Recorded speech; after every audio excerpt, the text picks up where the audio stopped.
Hello everyone, vision chemistry classes के online class में एक बार फिर से आपका स्वागत है। उम्मीद करते हैं कि मेरे द्वारा बनाया गया वीडियो आप लोगों को पसंद आता होगा और ज्यादा से ज्यादा आपको नॉलेज मिलता होगा। इसलिए वीडियो के अंत तक आप बने रहेंगे और लाइक सब्सक्राइब करने के साथ साथ अपने दोस्तों में शेयर करेंगे।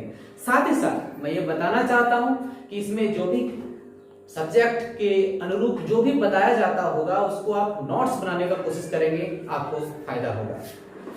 तो आज का जो सब्जेक्ट है ideal and non ideal solution. Ideal and non ideal solution. Actually ideal और नॉन आइडियल सॉल्यूशन जो है ये राउल्ट के लॉ के बेस पर हम लोग पढ़ते हैं। इस आधार पर आइडियल और नॉन आइडियल सॉल्यूशन को टू पार्ट्स में हम लोग पढ़ते हैं, दो टाइप्स हम लोग पढ़ते हैं। पहला जो है वह है प्रैक्टिकली और दूसरा है थियोरिटिकली।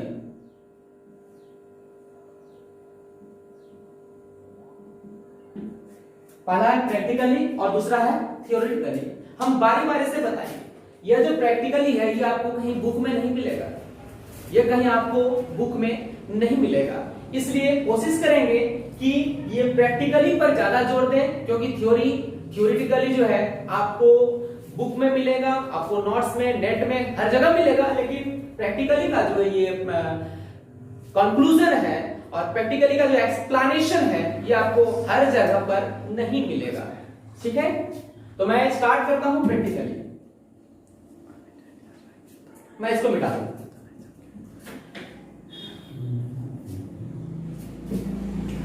मान लीजिए हम लोग हम लोग सॉल्यूशन ले लेते हैं, तीन टाइप का हम लोग सॉल्यूशन ले लेते हैं। ठीक है, जिसमें कि दो टाइप का कंपोनेंट है। एक कंटेनर ये रहा जिसमें कि कोई ए कंपोनेंट है और एक हम लोग सॉल्यूशन ले लेते हैं, या आप कह सकते हैं कि यह कंपोनेंट ये 10 ml ऑफ ए ले लिए और 10 ml ऑफ बी ले लिए। दोनों को हम जब मिला दिए तो जो नया सॉल्यूशन बना, नया सॉल्यूशन जो बना यह है 20 A plus b ml। 10 ml पहले लिए थे कंपोनेंट ए, फिर बाद में कंपोनेंट बी को 10 ml लिए, तो हमारा जो बना हुआ 20 ml बना। फिर दूसरा केस में, यह है केस फर्स्ट, केस फर्स्ट है। केस सेकंड में वही दो कंटेनर लिए,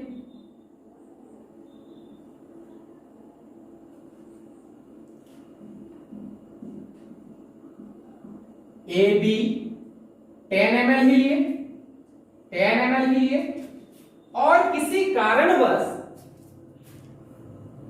हमारा जो सॉल्यूशन प्रिपेयर हुआ वह 20.2 A प्लस बी ml आ गया। और तीसरा केस जो है, केस थर्ड,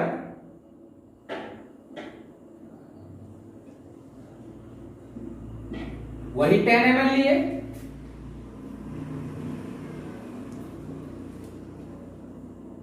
फिर 10 ml लिए बी कंपोनेंट को, और जो सॉल्यूशन प्रिपेयर हुआ वह सॉल्यूशन इस बार उस दोनों कंपोनेंट के वॉल्यूम से कम हो गया, 19.8 ml of A plus B आ गया। तीन केस है आपके सामने।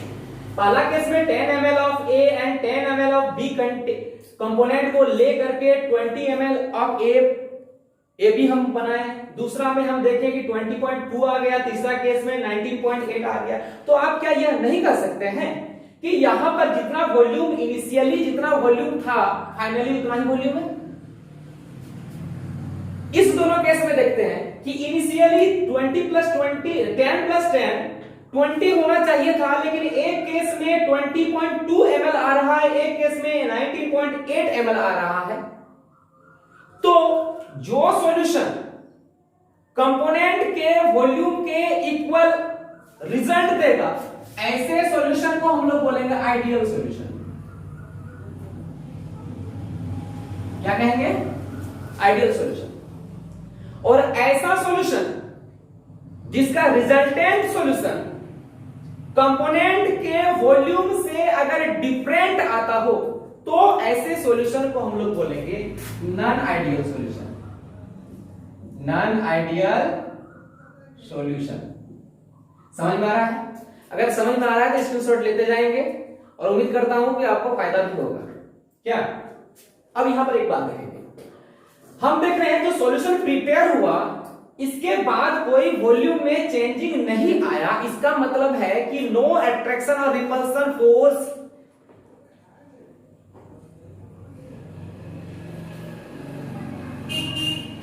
लग रहा है ए और बी के बीच में।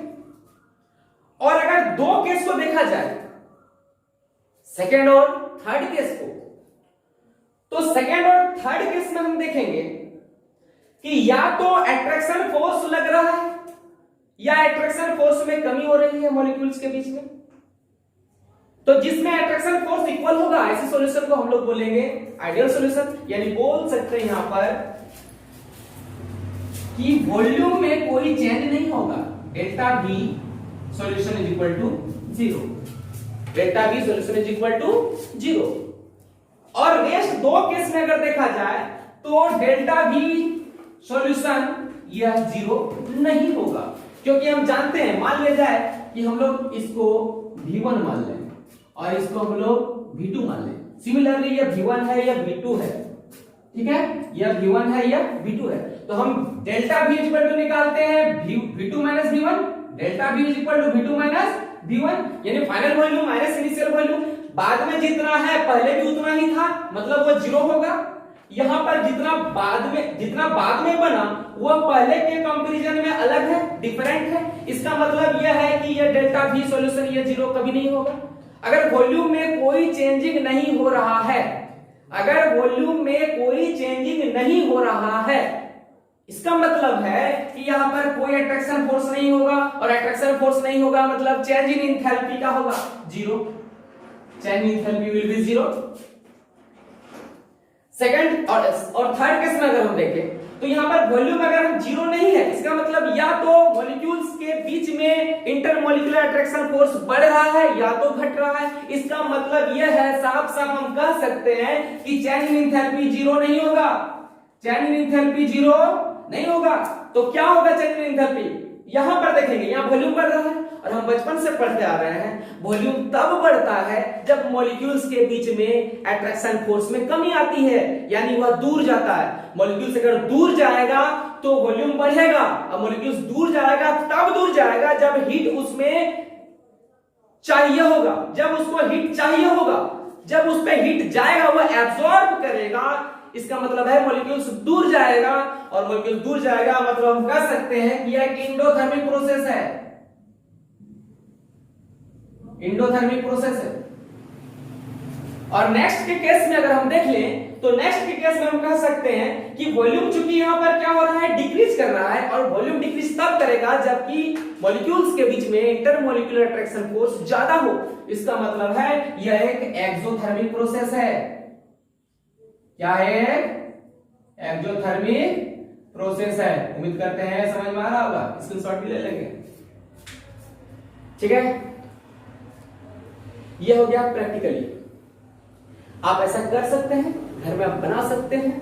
उम्मीद करते हैं कि आपको अच्छा नॉलेज मिला होगा। आगे देखते हैं।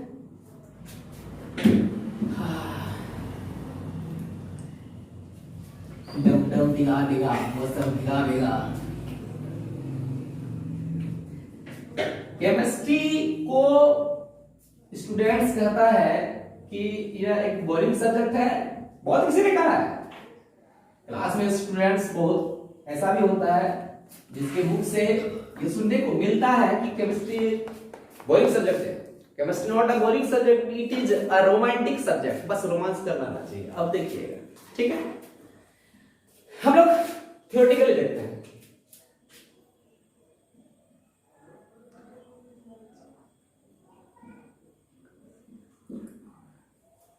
थियोरेटिकली देखते हैं। थियोरेटिकली हम लोग क्या करेंगे, तो ऐसा सॉल्यूशन जो टेम्परेचर और कंसंट्रेशन के सभी कंडीशंस में रॉल्ट लॉ को फॉलो करता है। ऐसा सॉल्यूशन जो टेम्परेचर और कंसंट्रेशन के सभी केसेस में रॉल्ट्स लॉ को फॉलो करता है, ऐसे सॉल्यूशन को आइडियल सॉल्यूशन कहा जाता है। और ऐसा सॉल्यूशन जो टेम्परेचर और कंसंट्रेशन के सभी कंडीशंस में रॉल्ट लॉ को फॉलो नहीं करता है, ऐसे सॉल्यूशन को हम नॉन आइडियल सॉल्यूशन कहते हैं। ठीक है, अब बात है कि रॉल्ट्स लॉ है कुछ नहीं। Raoult's law is special case of Henry law. Raoult law है कुछ नहीं, हेनरी लॉ का ही स्पेशल केस है, हम मैं दिखा रहा हूं। ठीक है, हेनरी लॉ क्या बोला था? हेनरी लॉ कहा कि Pa is equal to partial pressure of the gas is equal to Henry constant into mole fraction. जबकि रॉल्ट लॉ को हम पढ़ चुके हैं, पिछला क्लिप में आप देख सकते हैं, वीडियो को जाकर के आप खोल के देखिए कि Pa is equal to P not A into chi A। यहां पर देखिए, यह जो रॉल्ट लॉ है ये हेनरी लॉ का ही स्पेशल केस है और कुछ नहीं है। कहीं कुछ ज्यादा दिमाग लगाने की जरूरत नहीं है। अब देखिए, अब प्रैक्टिकली हम पढ़ चुके हैं रॉल्ट लॉ के लिए, थ्योरेटिकली हम देख लेते हैं। ठीक है, यहां लिखते हैं हम आइडियल सॉल्यूशन, और सेकेंड केस में हम लिखेंगे नॉन आइडियल सॉल्यूशन। पहला केस में आइडियल सॉल्यूशन और दूसरा केस में non ideal solution. Ideal solution किसको बोले? जो रॉल्ट लॉ का फॉलो करता है। रॉल्ट लॉ क्या बोला? रॉल्ट लॉ बोल दिया कि Pa is equal to P not A into chi A। कहा था, आप कहेंगे sir Pb is equal to P not B into chi B। ठीक है, इस केस में अगर टोटल प्रेशर को निकाला जाए तो algebraic sum of partial pressure होता है, ये भी हम जानते हैं। तो नॉन आइडियल के लिए क्या होगा, खुद से बोलेंगे, अपना दिमाग लगाइए। आप दिमाग लगाएंगे तो पाएंगे Pa is not equal to P not A into chi A होगा, Pb is not equal to P not B into chi B होगा, और P is equal not equal to Pa plus Pb होगा। Clear है? हाँ, आप पीछे वाले कुछ कह सकते हैं क्या? कहिए, बोलिए बोलिए। हाँ, ये समझ गए। अब यहां पर देखेंगे हम लोग थ्योरेटिकली को अगर देखा जाए तो कोई भी सॉल्यूशन को अगर हम प्रिपेयर कर रहे हैं, मान लिया जाए कोई भी हम सॉल्यूशन को प्रिपेयर कर रहे हैं, तो उस सॉल्यूशन को प्रिपेयर करने के लिए हमको कंपोनेंट्स चाहिए। मान लेते हैं दो टाइप का कंपोनेंट है, एक है A एक है B। एक हाथ में रखते हैं A, एक हाथ में रखते हैं B, ऐसे समझेंगे थ्योरेटिकली। थ्योरी है ना? देखिए, अब A अगर है कंपोनेंट तो A में बहुत सारा मॉलिक्यूल्स होगा, उसको हम लोग A हम लोग A बोल देंगे। और ये राइट हैंड में हम रखते हैं B को, तो B का भी बहुत सारा क्या होगा, मॉलिक्यूल्स होगा। क्लियर है? A के मॉलिक्यूल्स के बीच में लगने वाला इंटरमॉलिक्यूलर अट्रैक्शन फोर्स को हम लोग कहेंगे A dot dot dot A dot dot dot A। और B के बीच में जो लगने वाला इंटरमॉलिक्यूलर अट्रैक्शन फोर्स है उसको हम कहेंगे B dot dot dot B। तो आइडियल सॉल्यूशन के केस में जो सॉल्यूशन प्रिपेयर होता है उस सॉल्यूशन का जो अट्रैक्शन फोर्स, यानी कह सकते हैं कि A dot dot dot B के बीच का attraction force A dot dot dot dot A and B dot dot dot B के अट्रैक्शन फोर्स के इक्वल होता है।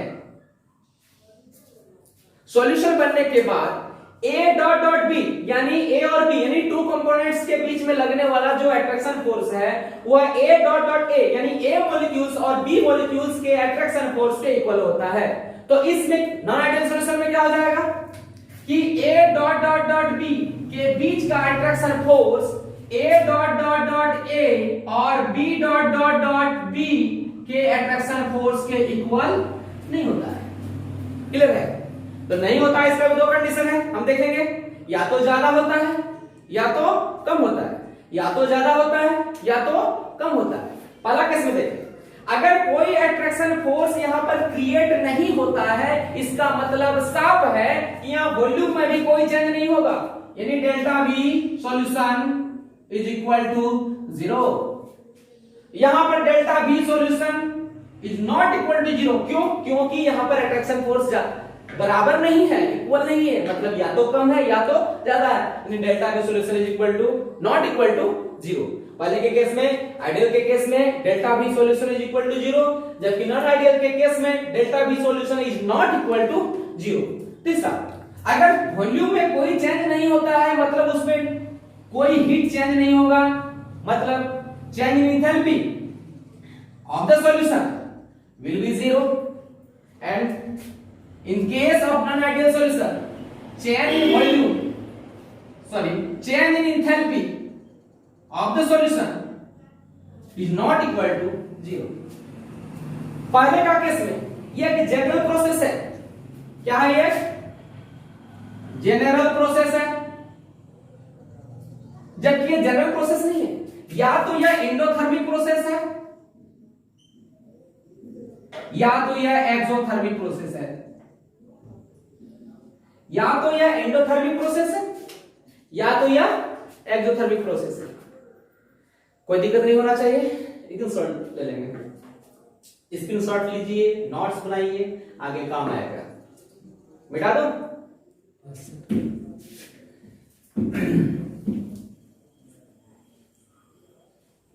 दुनिया के रखवाले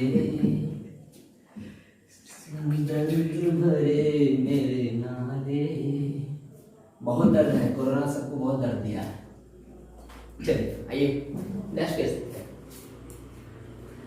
आइडियल सॉल्यूशन को हम ग्राफिकली हम लोग डिफाइन कर सकते हैं, देखते हैं क्या होता है। ग्राफ से देखते हैं आइडियल सॉल्यूशन को।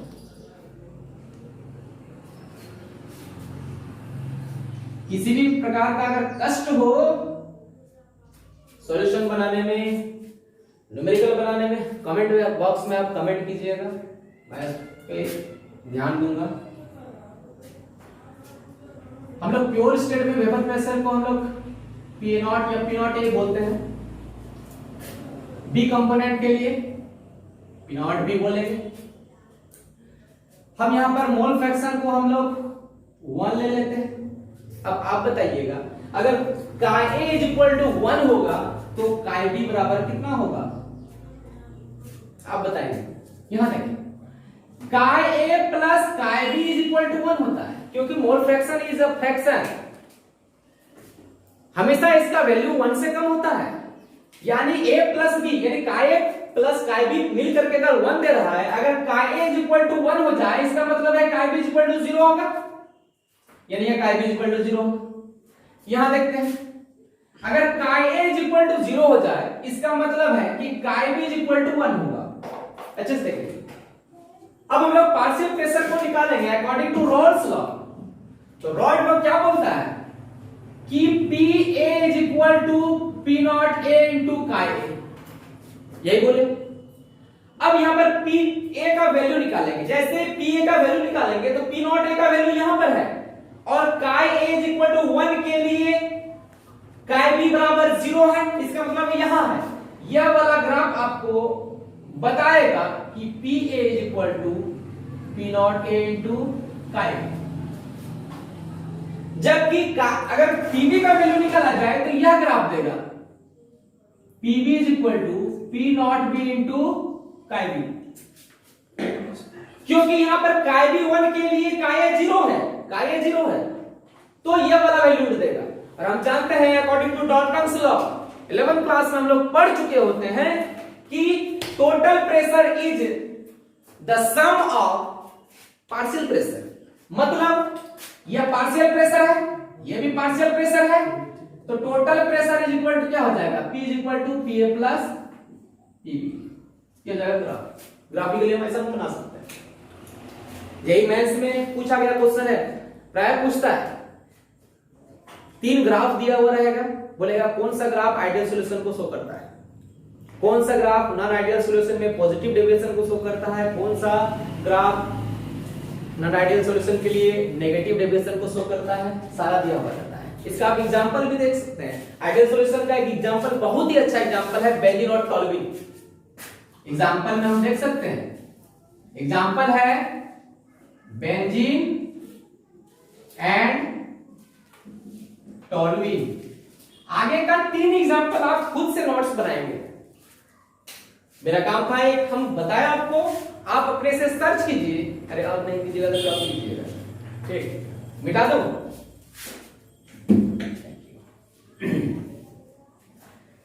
अब हम लोग types of non ideal solution देखते हैं।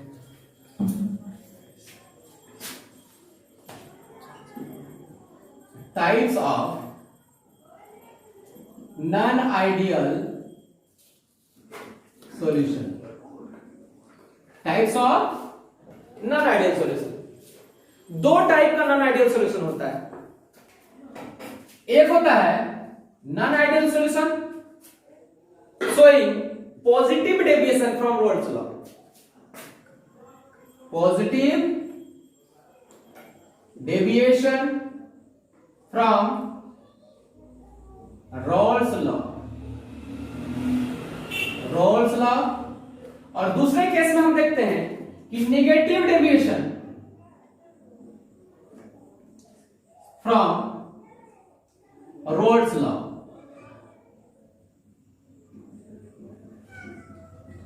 दो टाइप का होता है, एक होता है positive deviation from roles law, एक होता है negative deviation from roles law. तो पॉजिटिव डेविएशन किसको बोलेंगे? पॉजिटिव डेविएशन के लिए क्या क्या केसेस है?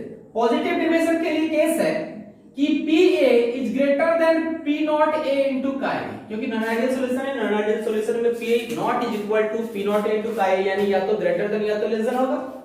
उसी तरह से PB is greater than P not B into काई B, और P is greater then PA plus PB। Similarly उसी प्रकार से हम अगर देखें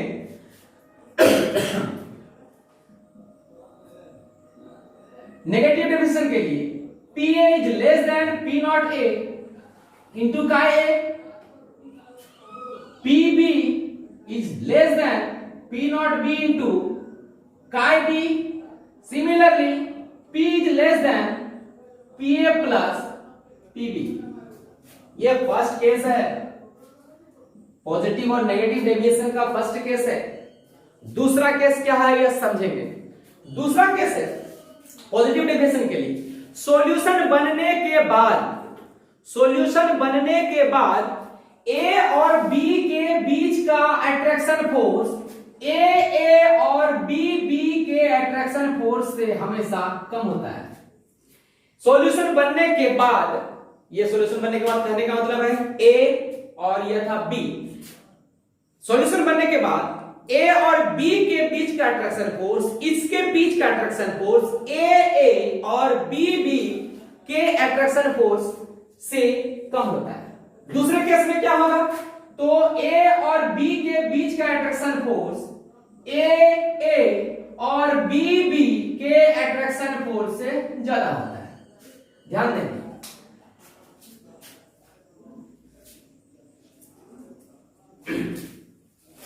A और B के बीच का अट्रैक्शन फोर्स पॉजिटिव डेविएशन के लिए A और B के अट्रैक्शन फोर्स से कम होता है, जबकि नेगेटिव डेविएशन के लिए A और B के बीच का अट्रैक्शन फोर्स A और B के अट्रैक्शन फोर्स से ज्यादा होता है। क्योंकि यहां पर अट्रैक्शन फोर्स कम लग रहा है मॉलिक्यूल्स के बीच में सॉल्यूशन बनने के बाद, इसका मतलब यह हुआ कि यहां वॉल्यूम इंक्रीज करेगा, डेल्टा V सॉल्यूशन। ये सेकंड केस था। थर्ड केस में कह सकते हैं delta V solution is positive, क्योंकि यहां अट्रैक्शन फोर्स में कमी आ रही है। अट्रैक्शन फोर्स कमी आ रही है बोलने का मतलब है कि मॉलिक्यूल दूर जा रहा है। अब मॉलिक्यूल जैसे ही दूर जा रहा है वॉल्यूम इंक्रीज कर रहा है। हमेशा delta V is equal to होता है B2 माइनस B1, यानी ज्यादा वॉल्यूम में कम वॉल्यूम को हम लोग अगर माइनस करेंगे तो जाहिर सा बात है delta V solution will be positive. दूसरे केस में हम देखते हैं नेगेटिव डेविएशन के केस में कि डेल्टा V क्या होगा, पॉजिटिव होगा कि नेगेटिव होगा। यहां देखते हैं सॉल्यूशन बनने के बाद आफ्टर प्रिपेयरिंग सॉल्यूशन क्या होता है कि मॉलिक्यूल्स के बीच में अट्रैक्शन फोर्स ज्यादा होता है in comparison to initial phase. बोलने का मतलब है कि attraction between A and B, A dot dot A and B dot dot B, यानी डेल्टा V सॉल्यूशन से अगर डेल्टा V अगर सॉल्यूशन को देखा जाए तो सॉल्यूशन बनने के बाद अट्रैक्शन फोर्स बढ़ रहा है, मतलब वॉल्यूम क्या हो रहा है, डिक्रीज कर रहा है। वॉल्यूम अगर डिक्रीज कर रहा है तो जाहिर सा बात है क्या होगा, डेल्टा V नेगेटिव। सिमिलरली ये सब जानते हैं वॉल्यूम इंक्रीज कर रहा है, चेंज इन एंथैल्पी भी पॉजिटिव होगा क्योंकि हीट वर्क इवॉल्व नहीं करेगा बल्कि गेन करेगा। दूसरे केस में हम देखेंगे क्या करेगा कि डेल्टा H नेगेटिव होगा। क्यों? क्योंकि अट्रैक्शन फोर्स ज्यादा हो रहा है, वॉल्यूम घट रहा है, सॉल्यूशन ठंडा होगा, ठंडा होगा। यहां फिफ्थ केस में हम देखते हैं क्या केस है, तो फिफ्थ केस में हम बोल सकते हैं कि यहां पर चूंकि वॉल्यूम इंक्रीज कर रहा है, हीट भी इंक्रीज कर रहा है, बोलने का मतलब यह है कि यह एक इंडोथर्मिक प्रोसेस है, इंडोथर्मिक प्रोसेस है, जबकि नेगेटिव डेविएशन एक एक्सोथर्मिक प्रोसेस है, एक्सोथर्मिक प्रोसेस है। ठीक है, उम्मीद करते हैं समझ में आया होगा। अगर समझ में आया तो स्क्रीनशॉट लीजिए, इसके बाद मैं ग्राफिकली जाऊंगा। चलिए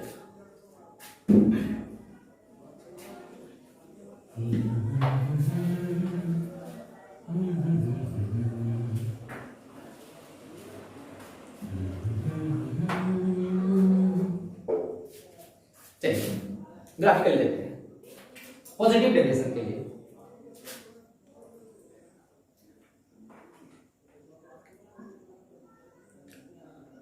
हम यहां बनाए थे काय A इज इक्वल टू 1, काय B इज इक्वल टू 0, काय A is equal to 0, chi B is equal to 1।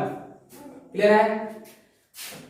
Pure state में partial vapour pressure P not A, pure state में P नॉट B, B के लिए ideal solution के लिए हम क्या बताए थे अभी कि यह PA is equal to P not A into chi A, उसी तरह से PB is equal to P not B into chi B, और थर्ड केस में P is equal to PA plus PB। यह मैंने देखा था फॉर आइडियल कंडीशंस, और आइडियल मतलब रॉल्स लॉ को जो फॉलो करेगा। तो यहाँ पॉजिटिव डेविएशन है। पॉजिटिव मतलब क्या है, हर केस में ज्यादा हो रहा है, हर केस में ज्यादा हो रहा है, मतलब ग्राफ क्या होगा, इंक्रीज करेगा। ग्राफ इंक्रीज करेगा कहने का मतलब क्या है, ये वाला ग्राफ बनेगा, ग्राफ इंक्रीज करेगा, इससे ऊपर जाएगा, यानी ये कह सकते हैं कि PB is greater than P not B into chi B। Similarly इधर के लिए इसका